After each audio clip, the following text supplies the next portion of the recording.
और इस बीच एक बड़ी खबर, 30 अप्रैल को यूपी विधानसभा का विशेष सत्र होगा। राज्यपाल आनंदीबेन पटेल ने इसे लेकर मंजूरी दे दी है। ये बड़ी और अहम जानकारी इस वक्त न्यूज़ 18 आपको बता रहा है। 30 अप्रैल को उत्तर प्रदेश विधानसभा का विशेष सत्र होने वाला है। राज्यपाल आनंदीबेन पटेल ने मंजूरी दे दी है। राजेश सिंह हमारे सहयोगी लाइव जुड़ गया हमारे साथ तमाम जानकारी के साथ। बताया जा रहा है राजेश कि 30 अप्रैल को यूपी विधानसभा का विशेष सत्र होगा, जिसे लेकर राज्यपाल ने मंजूरी भी दे दी है। देखिए, जिस तरह से बीते दिनों संसद में नारी शक्ति वंदन अधिनियम का विपक्ष द्वारा विरोध किया गया, जिसके कारण ये बिल पास नहीं हो पाया, उसको लेकर उत्तर प्रदेश सरकार ने बीते कैबिनेट में एक विशेष सत्र बुलाए जाने के लिए कैबिनेट से इस प्रस्ताव को पास कराया था, जिसे आज राज्यपाल आनंदीबेन पटेल द्वारा मंजूरी दे दी गई है। 30 अप्रैल को इस विशेष सत्र का आयोजन किया जाएगा विधानसभा के, जिसमें महिला आरक्षण जो नारी शक्ति वंदन अधिनियम है उस पर चर्चा की जाएगी। उस पर सरकार और बीजेपी की तरफ से अपना पक्ष रखा जाएगा कि किस तरह से महिला आरक्षण बिल का विपक्ष द्वारा विरोध किया गया। तो ये जो सत्र होगा, इस पे न सिर्फ नारी वंदन अधिनियम पर चर्चा की जाएगी, बल्कि एक हंगामेदार सत्र होने की उम्मीद है और इसमें एक विपक्ष के खिलाफ निंदा प्रस्ताव भी पास किया जाएगा और इसमें ये बताया जाएगा कि किस तरह से विपक्ष ने इस बिल का विरोध किया, जिसके कारण 33% जो महिलाओं का आरक्षण से जुड़ा ये विधेयक था, जो नारी शक्ति वंदन अधिनियम था, वो संसद में नहीं पास हो पाया। इसको पेश किया जाएगा, इस पर चर्चा होगी और अंत में विपक्ष के खिलाफ इसका एक निंदा प्रस्ताव भी पास किया जाएगा। जी, बहुत शुक्रिया आपका विस्तार से जानकारी देने के लिए। यकीनन काफी ज्यादा हंगामेदार रहने वाला सत्र, देखना महत्वपूर्ण होगा कि कौन से बड़े मुद्दे उठाए जा सकते हैं।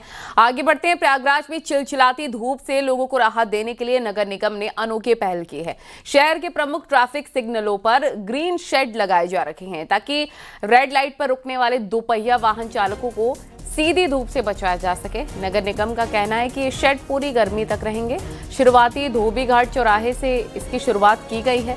जल्द ही सभी प्रमुख चौराहा पर ये सुविधा मिलेगी।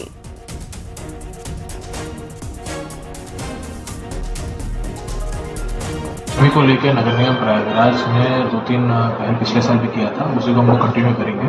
एक, हम लोग यहाँ पे प्रमुख चौराहा है जहाँ पे सिग्नल है और टू व्हीलर्स रुकते हैं, वहाँ पे उनके लिए थोड़ा ग्रीन शेड कवर लगवाएंगे। इसके साथ साथ हमारे जो वाटर टैंकर और वाटर एटीएम है, जहाँ पे हमारे मार्केट्स हैं, जहाँ पे पब्लिक रहते हैं जाते हैं, वहाँ पे हम लोग एडिशनल व्यवस्था करेंगे। इसके साथ साथ व्यापार मंडल से भी बात करके जो वाटर डिस्ट्रीब्यूशन के उनके भी सेंटर्स को लगवाने के तो ऑपरेशन कायाकल्प में तो हम लोगों ने जितने भी हमारे पैरामीटर्स होते हैं, 18 पैरामीटर 19 पैरामीटर उसको संतृप्त किया है यहाँ पे। और इसके साथ साथ स्मार्ट सिटी में बहुत सारे स्कूल्स हम लोगों ने उसको रिनोवेट किया है। विशेष रूप से अगर कहीं पे कोई समस्या आती है तो हम लोग एडिशनल वहाँ पे रिक्वायरमेंट्स करेंगे। इसमें समर में तो छुट्टियाँ होती है बच्चों की, लेकिन एटलीस्ट अगले 1 महीने तक के लिए तो हम लोग को व्यवस्था करनी पड़ेगी। जहाँ भी डिमांड बीएसए के माध्यम से आएगा, हम लोग वहाँ व्यवस्था कराएंगे। नगरी प्रयागराज में इन दिनों आसमान से आफत बरस रही है। अप्रैल के महीने में तापमान का पारा 42 डिग्री सेल्सियस को पार कर गया है। जो लोग भी घरों से बाहर निकल रहे हैं, उन्हें तमाम तरह की दिक्कतों का सामना करना पड़ रहा है। आप देख सकते हैं, जो लोग निकले हैं अपने मुंह को उन्होंने गमछे से कवर किया है। जो महिलाएं निकल रही हैं उन्होंने भी अपने मुंह को ढक रखा है और हाथ को भी ढक रखा है। तमाम लोग जो निकल रहे हैं गर्मी से बचने के लिए ठंडा पानी, शीतल पेय और जूस का भी प्रयोग कर रहे हैं। लेकिन नगर निगम ने एक सराहनीय पहल की। आप देख सकते हैं, ट्रैफिक रुकता है, यहाँ पर एक स्टेज बनाया गया है। आप पीले रंग का स्टेज देख सकते हैं। पिछले साल भी नगर निगम ने ये कोशिश की थी, लेकिन बांस बल्लियों के सहारे इसे लगाया गया था, जिसके चलते बांस बल्लियाँ टूट गई थी। लेकिन इस बार बाकायदे लोहे का स्ट्रक्चर लगाया गया है और इस स्ट्रक्चर के साथ यहाँ पर शेड को बनाया गया है। यानी कि जब ट्रैफिक यहाँ पर आता है तो बड़ी संख्या में वाहन यहाँ पर आकर खड़े होते हैं। जो 4 पहिया वाहन है वो तो अपने कारों में रहते हैं या तो एसी चलती रहती है, लेकिन जो 2 पहिया वाहनों से रहते हैं या रिक्शे से रहते हैं, ऐसे लोगों को ज़्यादा परेशानी होती है। तो उनके लिए ये बेहद ही उपयोगी है। ऐसा तमाम चौराहों पर किया जा रहा है नगर निगम की ओर से।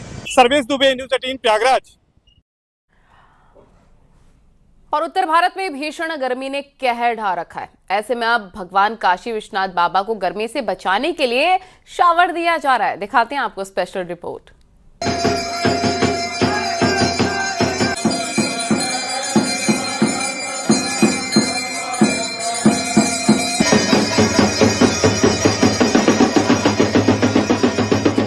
उत्तर भारत में गर्मी का असर कुछ इस तरह है कि अब देवी देवताओं को भी गर्मी से बचाने की व्यवस्था करनी पड़ रही है।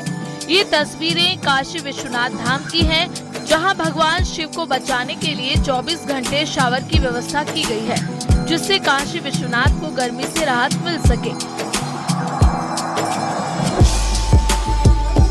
ऊपर निरंतर यह जल की धारा प्रवाहित होती है और यह मान्यता है कि भगवान नीलकंठ हैं, जो जिनके कंठ में विष उन्होंने धारण कर लिया है, और इसी कारण से भी उस विष के समन के लिए, शीतलता प्रदान करने के लिए यह परंपरा, यह मान्यता हम लोग इसको मानते हैं। और इसी क्रम में यह कार्यक्रम अनुष्ठान जो भगवान का है, ये प्रतिवर्ष चलता है।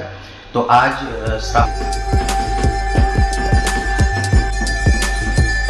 आपको बता दें कि अक्षय तृतीया से सावन की पूर्णिमा तक बाबा विश्वनाथ को गर्मी से राहत देने के लिए शीतलता दी जाती है। ये शीतलता उन्हें शावर के माध्यम से दी जाती है। बाबा विश्वनाथ के शिवलिंग के ऊपर एक शावर लगाया जाता है, जिसे फुवारा कहते हैं। इस शावर के माध्यम से मंगला आरती से आरती तक लगातार बाबा विश्वनाथ के शिवलिंग पर जल अर्पित होता है, जिसे ये माना जाता है कि बाबा विश्वनाथ को गर्मी से राहत मिलेगी। दरअसल इस समय उत्तर भारत में भीषण गर्मी पड़ रही है। ऐसे में भगवान शिव के दर्शन को आने वाले लोगों के लिए भी ठंडी चीजों की व्यवस्था की जा रही है। Bureau report, news 18 UP Uttarakhand.